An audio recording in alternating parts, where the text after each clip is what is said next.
Hello everyone, welcome to this channel. So today episode we are going to see about TensorFlow. So we'll see how to use TensorFlow in order to build a neural network. So before we start, we need to understand what is TensorFlow.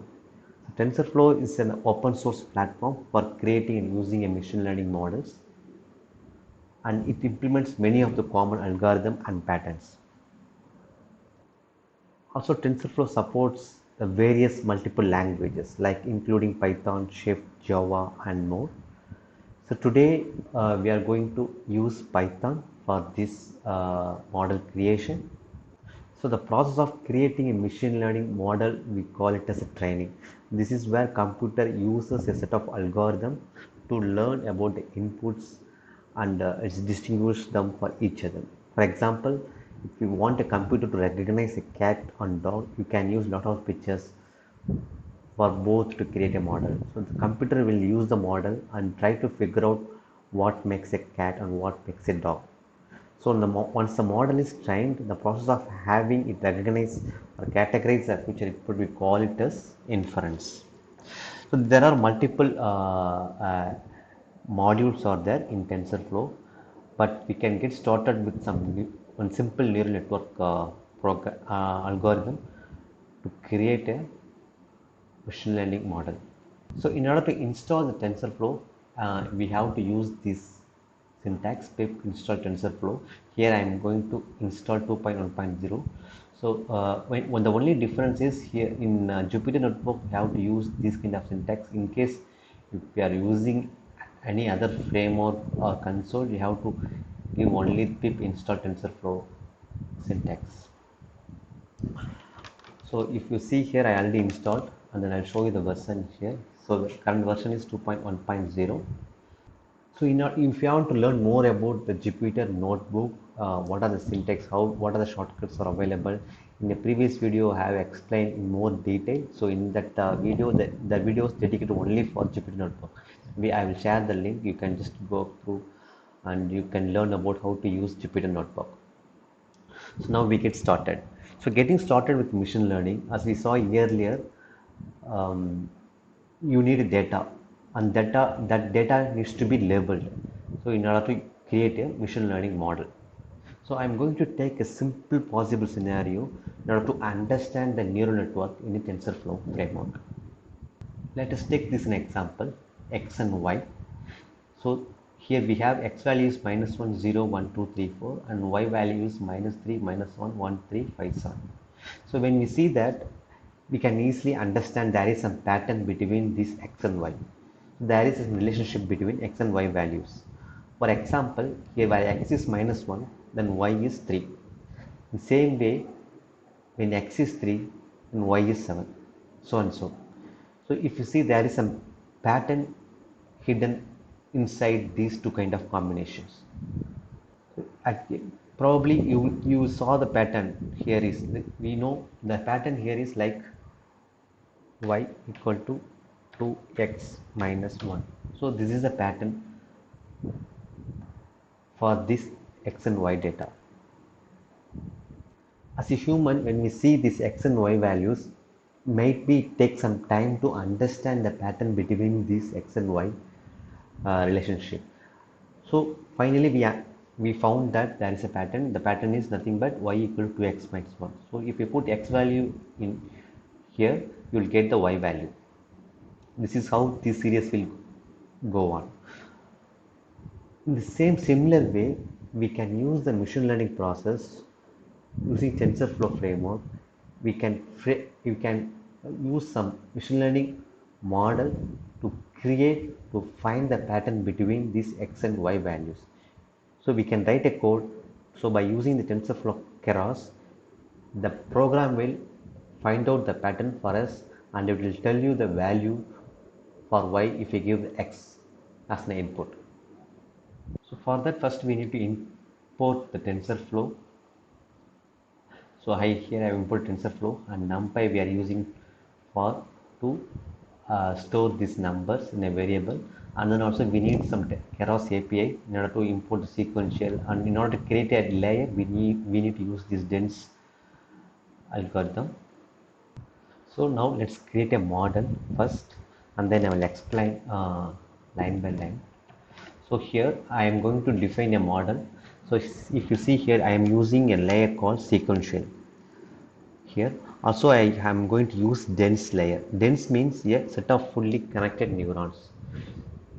So each neuron has a multiple layer, but here we are going to define the unit as one, which means we are going to have only one dense layer with one neuron in our entire neural network. Maybe we can increase this neuron, but for this current program, I am going to give one neuron as a dense, and the next one is the input shape.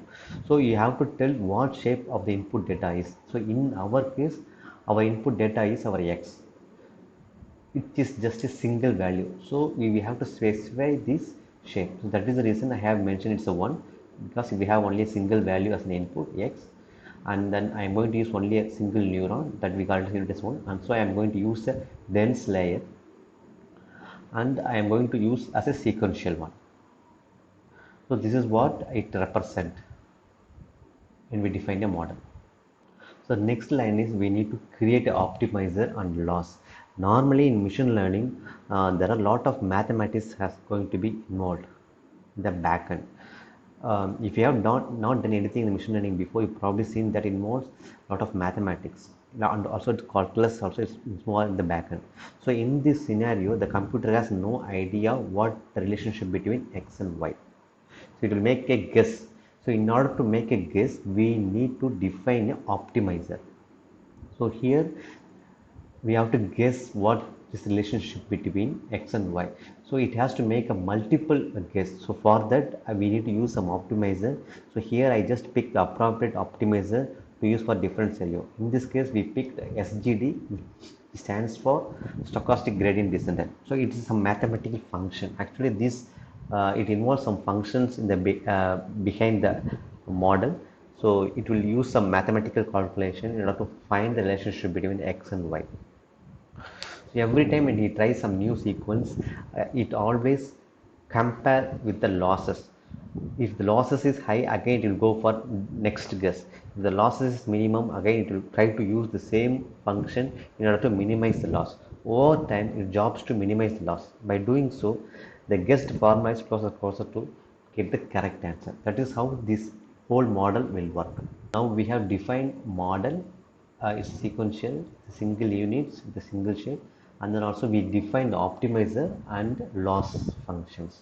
The optimizer is stochastic gradient descendant, and the loss is mean squared error we are using here. And next, importantly, we need to define the input for our program. So here I used the NumPy array. We simply format our numbers into a data format. There is a library called NumPy, the TensorFlow we can use. Here we put our numbers into NumPy array to make it easy to process them. And next, now we have defined x value and one y value by using a NumPy algorithm, and we need to execute this. Now we have defined our input and whatever the expected output. It's x and it's a y. Next, we need to fit those input into the model. For that, we need to type model dot fit. We need to put the x and y. We need to put the x and y. And next one is we need to assign the epoch. So here I give find epoch, which means it will try 500 times to find the best model. So it will guess multiple guess, and also it will apply the loss function with this optimizer, and it will get the better and better output as a final. If I run this one, we can see.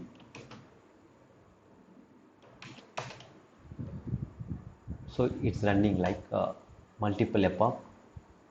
So each time if you see, the losses is getting reduced. First it's 5 losses 0.58, and then it's 5756.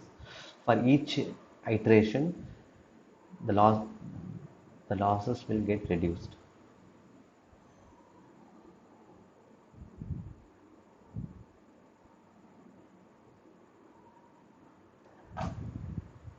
you see can get after 10 epoch this 0.582 we can reduce to zero point 0.4 zero point 1 and then let's go to zero point 0.3 and zero point 0.1 zero point 0.2 zero point 0 zero point 1 0 point 0, so it's going into zero now, so there will be no loss, which means it's after the 22 epoch almost to find the relationship between x and y, which is get the closest answers for an y x for a y value.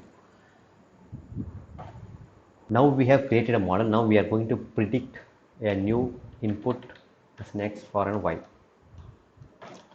So we are going to print that one model dot predict.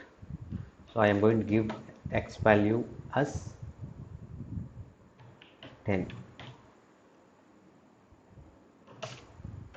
So it shows that if x value is 10, then y value will be 18.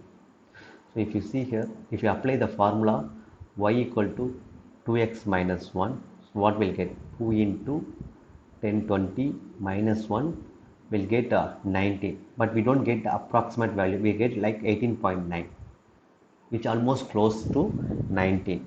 If you round this value, we'll get the 19 as an output. So when we see when we are matching x and y, it's a linear relationship. As mentioned earlier, it's find this relationship between x and y. The relationship is nothing but y equal to 2x minus 1. So the weight is 2 and the bias is 1. So when the TensorFlow, we can actually look at the weight and bias, so that model will learn from those things. The reason we don't get accurate value, why? Because we don't give much input for training. We are just give only 5 sample input in x and 5 sample input as in y. Suppose if you are giving a more input for the training, probably will get a accurate output. Also here we are using only a single neuron and single layer. In case if you are increasing this neuron to multiple layer, probably you will get an accurate output. These are the uh, different kind of things that we can try by using this model, and then we can get an output. So maybe you can just change this input we can't change because either input is always going to be a single, but you can change this unit, the one we can increase to 5, and then you can just check with your program, you can just update your comments what output that you are getting.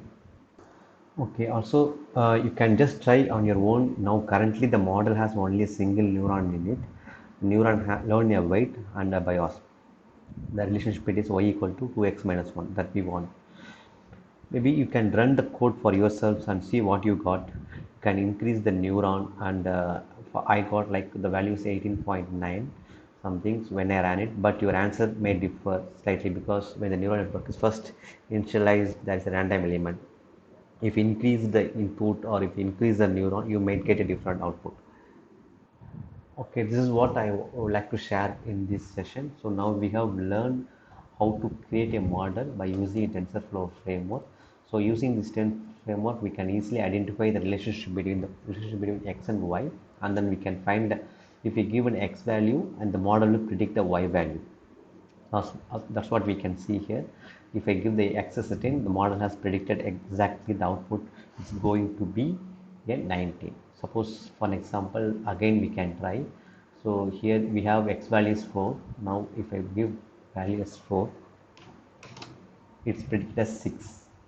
Almost close, 6.8, almost close to this answer, 7. That's all guys, just put your comments. I hope you like this video. In case if they have any questions or any suggestion, just put it on your comments. I'll reach out to you through this comment session. Thank you all. Thanks for listening.